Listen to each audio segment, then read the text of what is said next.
then the surrender will be complete. Aham tvam sarvapapyo mokshayasya vimashvachat.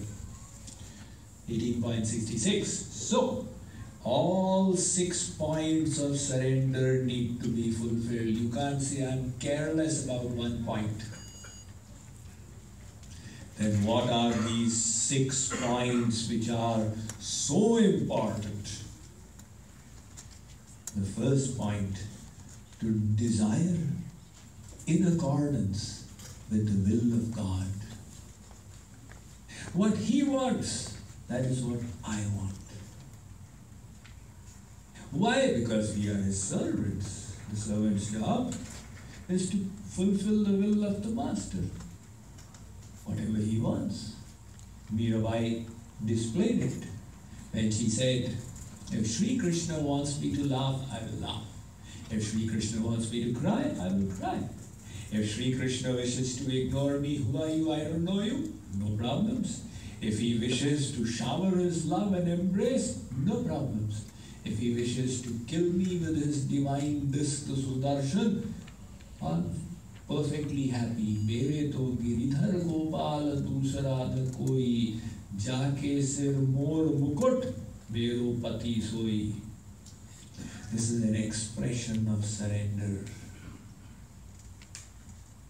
So the first point, to desire. See, surrender doesn't mean you don't desire. You desire what God wants you to desire. He wants you to love selflessly. He wants you to serve, desire divine knowledge, desire divine devotion in accordance with His desire. Second point, don't desire against God's desire. Does He wish you to be unethical? No. Then don't be unethical. Does He wish you to steal and cheat? No. Then don't do it. Pratikulyasya varjanam. It's the same. You desire according to His desire, so you don't desire against His desire.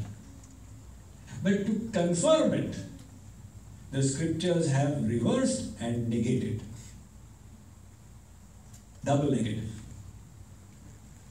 So, when do we desire against God's desire? When He gives us happiness and joy, do we say, God, why did you make me prosperous and successful? Does anybody complain? No. But the moment He sends in His wisdom, according to our karmas, a little bit of suffering, immediately we raise the red flag. God, you don't know what you are doing. The surrender is crushed. Surrender is broken because we have desired, we have done pratikul sankalp, we have thought against God. Surrender is finished. You see, there is the story of Lord Ram when he reached the Pampasar lake where he met Shabari as well. Now he was very thirsty, so he stooped to drink water from the lake and he placed his bow on the ground. Apparently unknown to him, there was a frog under the bow, and the frog got badly squashed with the bow. So when Lord Ram had his fill, he looked at the frog, was badly wounded. Lord Ram said, my dear Mendak, my dear frog, what is this? You have been hurt so badly by my bow. You did not cry out to me. I have given you such a big throat. You could have done tar, tar, gong, gong, pit, pit, pit, pit. Something you could have done. The frog said, my lord, every time I have been in trouble in my life, I have cried out to you. Today you are giving me trouble. Whom should I cry out? I am not complaining. What I have got is the consequences of my own actions. I don't have any complaints. I was praying to you, Sri Ram, give me the strength to bear with this difficult situation. Give me the inner strength. No complaints. You want better? You do better. Don't complain at God. The Bhagavatam says, Bhakti, devotion will become your inheritance. The father's property is the child's inheritance. God has got divine love. You will get it if you fulfill these three conditions. Tatte nukampam susamikshamaano bhunjana evatma kritam vipakam vridvag vapurbhir vidadhan namaste jivetayo bhakti pade sadaya bhak. First, keep waiting for His grace. Don't complain. God seems to have forgotten about me. No, the shortage is from our side.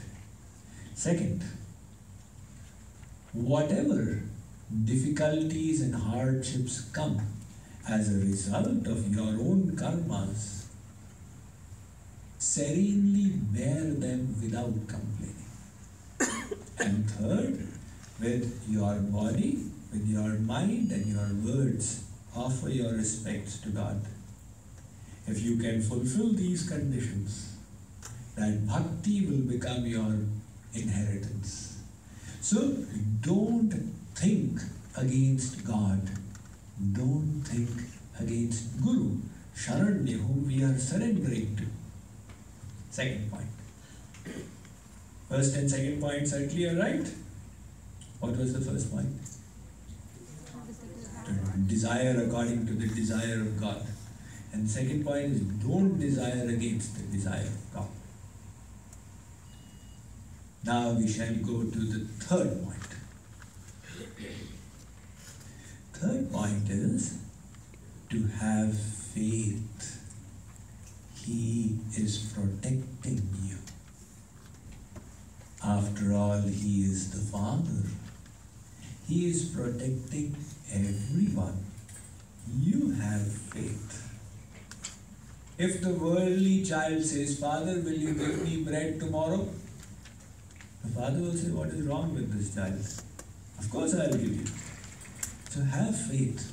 Bhojanachadane chinta vritha kurvanti vaishnava yosau vishvambharo devo sabhaktan kirupekshate. God is taking care of the whole world. See, look at the birds. Do they have their own plot of land? Do they plow the land? Do they sow the seeds? Do they have some go down to store?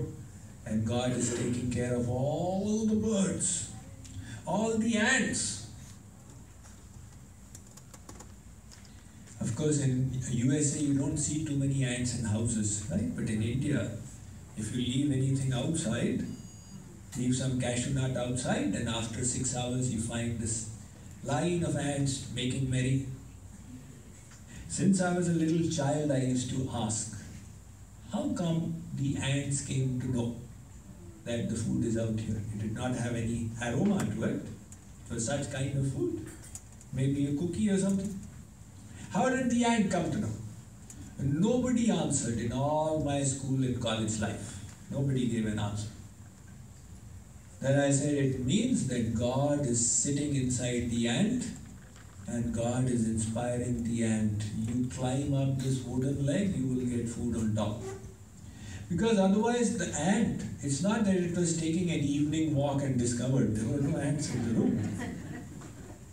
And the ant also did not see a GPS image of that biscuit because ants don't use GPS. So God was sitting inside, He guided. In Odisha, that's elephant country. You know, every year a couple of elephants, they break our boundary wall of our ashram and they come to eat the cabbages and go back. It's very interesting when I see how God protects the elephant. The elephant will 365 days go to 365 places.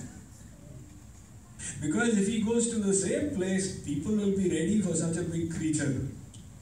God has given the elephant such a memory. And also, You know, nobody should throw stones on the elephant. It's a very attractive target. So the elephant keeps a grudge. And if you've thrown a stone, 20 years later will come and pick you up and then smash you. So again, God is taking care of the elephants. We have never heard of elephants dying of starvation. And nor have we seen millions of ants dying of starvation. God is taking care of everyone. Once, Lakshmi and Narayan, they were lying in Kshir Sagar. So Lakshmi Devi was pressing the feet of Narayan. Narayan said, "Arey bhai Lakshmi, bahut kaam karna padta hai. I have to do a lot of work." Lakshmi said, "Maharaj, what work do you do? You only keep lying on Sheshnag and I keep pressing your feet. Through Satyug, Tretayug, Dwaparayug, Kalyug. And you say I have to do a lot of work."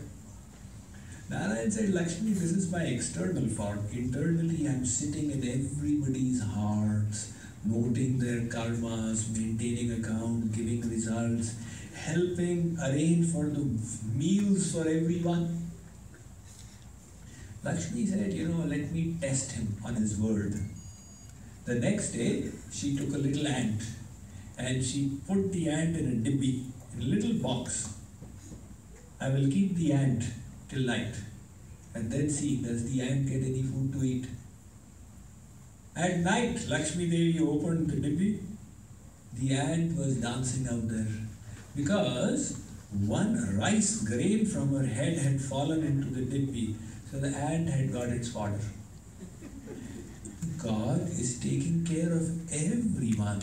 Then have faith that if you are surrendering to Him, will He not take care of you? Once a naval officer, after marriage, went with his newly married wife on the first voyage, and the ship got caught in a storm. Now it's being tossed on the high seas like this. Everybody panicked. This naval officer was calm. The wife was impressed by his equipoise and she said, "My dear husband, what is the secret of your calmness?"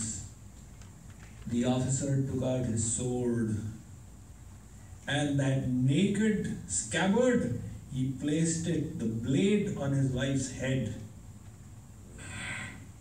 He said, "My dear wife, are you scared?" She said, "I am not scared." "You're not scared? The sword is on your head, you're not scared?" "My dear husband, the sword is in your hands. You are my well-wisher. I have faith you will do nothing to me." He said, "Similarly, the ship is in God's hands. I have faith. Whatever He does will be for my welfare. If He wishes me to die, I'll just come back again in a better situation. I have faith. That is why I have no fear." This third point of surrender, that He is protecting us to have this faith. As we move ahead in surrender, the faith grows and fear vanishes. That is the sign of surrender. Fourth point. Fourth point is to think, keep gratitude for all the little graces you have received. See, the final grace we are talking about when we will become God realized. That's the final grace. But on the way we have got so many graces. The human form we received, the air we breathe, these are also graces. When we eat, we offer it to the Lord. When we eat, then we take it as prasad. What is prasad? Prasad means grace. I asked one lady, she had brought a meal for me. I said, "Devi ji, who made this sabzi, these vegetables?" "Swamiji, I made it." I said, did you make the aloo or did you make the gobi? No. My husband got them from the mall. I only washed and cooked them. So who made them? Mud got transformed into potatoes and mud got transformed into cauliflower. How did it happen? This was God's technology at work. Can anybody match that? Go and ask any university in USA. Try and find out in Stanford and MIT. I am willing to pay $1 billion for the technology. Please set up a factory for me. We put mud from here and we get potatoes here. We are sorry, we don't have it. So all that we eat is by virtue of God's technology that produces so abundantly in nature. Now in India I had not seen the fall season. That is why when I come here, I am astonished. Oh, my God, before the snow falls, the trees have already come to know time to change color and shed the leaves. Why? Because they wish to survive the snowfall. Again, God's technology working. We are breathing out carbon dioxide, the trees are producing for us oxygen. At every moment we are dependent on His grace. The sunlight we receive, the earth we walk upon. Feel gratitude. That's all. Feel grateful. Moment you feel grateful, your attitude is transformed. No complaints, only grace. But ingratitude, you tell a child, your father's worked so hard to put the bread on the table for you. Thank him. Feel gratitude. The son says, why should I thank him? He is doing his duty. His father did for him, he is doing for me. And this is ungratefulness. Similarly, our Father is doing so much to thank Him for all His graces. That's the fourth point. And the fifth point is to think all I have is His. I came empty-handed and I will go empty-handed. Where is the concept of thinking that this is mine and that is mine? This mera is the cause of bondage. Mameti tu bhaven mrityur namameti brahma shashvatam. To think this is mine, then we are in bondage. To think nothing is mine, it is all His, then we are liberated. How much time do we have? The saint, there was one great king called Raghu. You know, the Raghu Vansh is named after him, the Raghu dynasty. Raghu has been one of the most charitable kings in Indian history, like Karna, similarly Raghu. He thought, I have gathered taxes from my people, not for myself but for them. Like the clouds gather water from the earth, not for themselves but to shower it back. So let me do the Vishwajit Yajna. Vishwajit Yajna is a fire sacrifice ceremony where you are expected to give away everything. Nothing should remain.